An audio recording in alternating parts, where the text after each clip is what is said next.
Salam jumpa kembali, salam sejahtera untuk kita semua. Berkat Allah yang Maha Kuasa senantiasa menyertai kita. Hari Selasa 11 Agustus 2020 adalah peringatan wajib Santa Clara Perawan. Santa Clara atau Clara Schivi lahir di Assisi, Italia pada tanggal 16 Juli 1194 dari pasangan Faveron of Radusio dan Ortolana. Ia hidup dengan jaminan material yang berkecukupan. Walaupun demikian, ia tumbuh menjadi seorang gadis yang bersahaja. Kekagumannya terhadap cara hidup Santo Fransiskus, rekan sekampungnya yang rela meninggalkan segala miliknya untuk pengabdian kepada Allah, sungguh amat mempengaruhi hidupnya.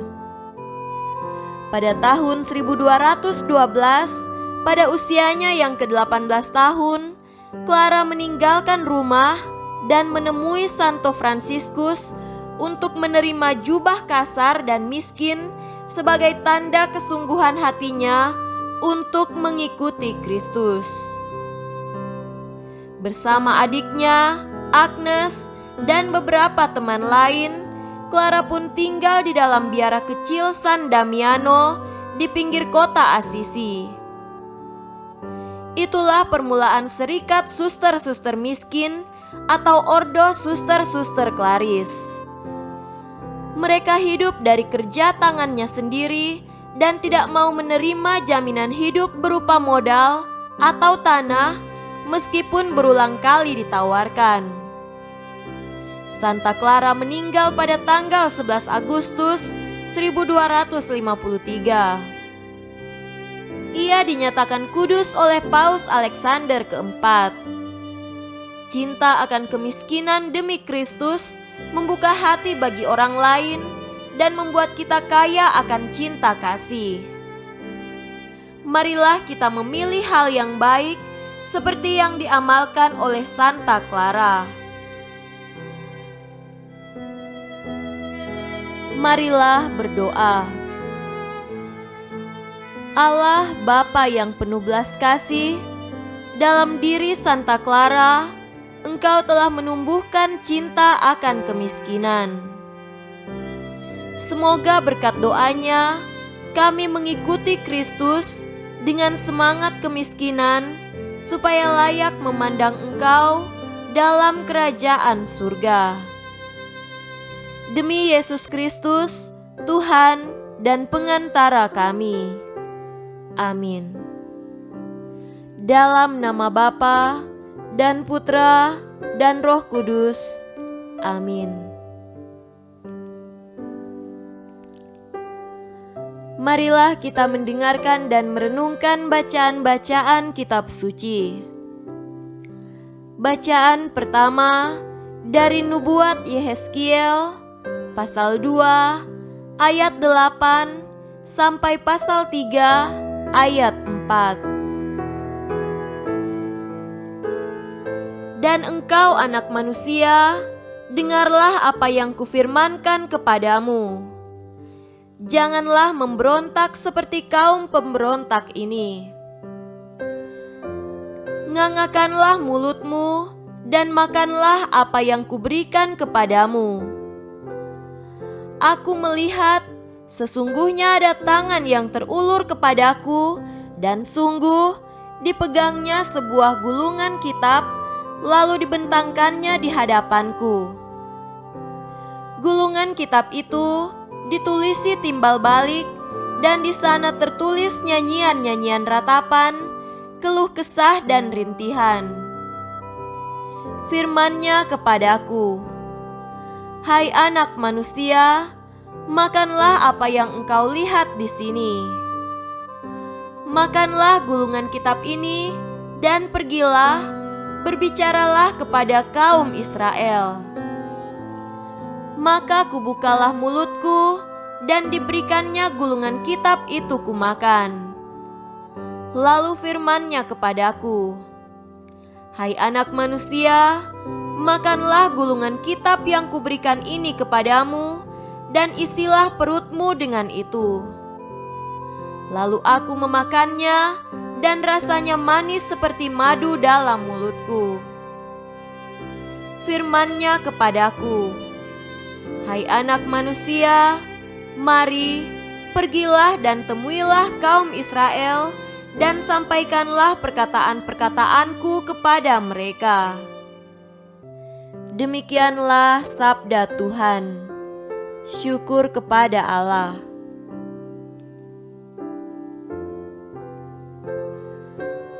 Tuhan beserta kita, sekarang dan selama-lamanya. Inilah Injil Yesus Kristus menurut Matius. Dimuliakanlah Tuhan. Injil Matius pasal 18 ayat 1-5, ayat 10 dan ayat 12-14. Pada waktu itu datanglah murid-murid itu kepada Yesus dan bertanya, "Siapakah yang terbesar dalam kerajaan sorga?" Maka Yesus memanggil seorang anak kecil dan menempatkannya di tengah-tengah mereka, lalu berkata, "Aku berkata kepadamu, sesungguhnya jika kamu tidak bertobat dan menjadi seperti anak kecil ini, kamu tidak akan masuk ke dalam kerajaan sorga. Sedangkan barang siapa merendahkan diri dan menjadi seperti anak kecil ini, dialah yang terbesar dalam kerajaan sorga. Dan barang siapa menyambut seorang anak seperti ini dalam namaku, ia menyambut aku. Ingatlah, jangan menganggap rendah seorang dari anak-anak kecil ini. Karena aku berkata kepadamu, ada malaikat mereka di sorga yang selalu memandang wajah Bapakku yang di sorga. Bagaimana pendapatmu jika seorang mempunyai 100 ekor domba dan seekor diantaranya sesat? Tidakkah ia akan meninggalkan yang 99 ekor di pegunungan dan pergi mencari yang sesat itu? Dan aku berkata kepadamu, sesungguhnya jika ia berhasil menemukannya, lebih besar kegembiraannya atas yang seekor itu daripada atas yang ke-99 ekor yang tidak sesat.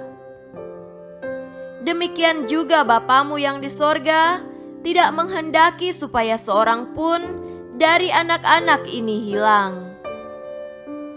Demikianlah Injil Tuhan. Terpujilah Kristus. Saudara-saudariku yang terkasih dalam Tuhan kita Yesus Kristus, tema renungan kita pada hari ini adalah menjadi pewarta. Kisah kehidupan Santa Clara sangat sesuai dengan inspirasi bacaan-bacaan pada hari ini.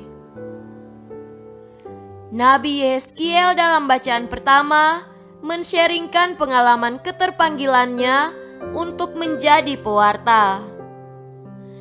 Ia tidak punya alasan lain untuk tidak mewartakan, karena warta itu telah menjadi bagian dirinya ketika ia harus memakan gulungan kitab yang dari Tuhan itu. Bagaimana pewartaan itu harus dilaksanakan? Yeskiel meyakininya dengan mematuhi dan melaksanakan dalam ketaatan semua kehendak Tuhan. Tuhan Yesus dalam bacaan Injil menyampaikan kepada para murid bahwa yang tidak mau bertobat dan menjadi seperti anak kecil tidak akan masuk ke dalam kerajaan surga, atau yang dimuliakan atau yang dibesarkan. Bapa di surga sungguh-sungguh tidak menghendaki seorang pun dari anak-anak itu hilang. Saudara terkasih, Santa Clara pergi dari keluarganya bukan untuk menghilang ataupun menghilangkan keluarganya. Sebaliknya, Santa Clara telah menjadi pewarta bagi keluarganya untuk tidak hilang ataupun tersesatkan oleh harta dunia.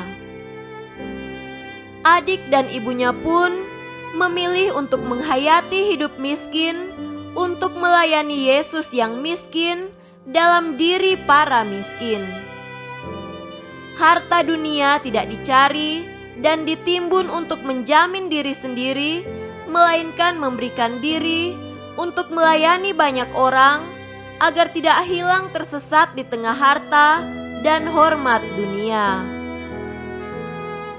Saudara-saudariku yang terkasih dalam Tuhan kita Yesus Kristus, kita pun dipanggil dan diutus Tuhan untuk menjadi pewarta-pewarta kehendak Tuhan. Dalam pengalaman perang terhadap pandemi COVID-19, kita diingatkan menjadi pewarta-pewarta dengan tidak memperhatikan kepentingan diri sendiri seperti menimbun masker dan hand sanitizer. Kita diajak untuk menyatukan hati dalam doa maupun dalam kerjasama serta saling pengertian demi membantu yang menderita sekaligus untuk saling menjaga agar semua boleh aman dan sejahtera. Kita dipanggil untuk menjadi pewarta bukan dengan sikap egois, tidak dengan menyebarkan berita yang menimbulkan kecemasan dan ketakutan. Kita dipanggil menjadi pewarta pengharapan, kebenaran, keadilan dan perdamaian dalam sukacita sebagai sesama makhluk Tuhan.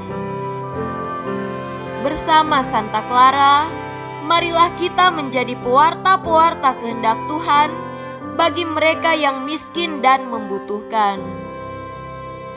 Semoga demikian. Amin.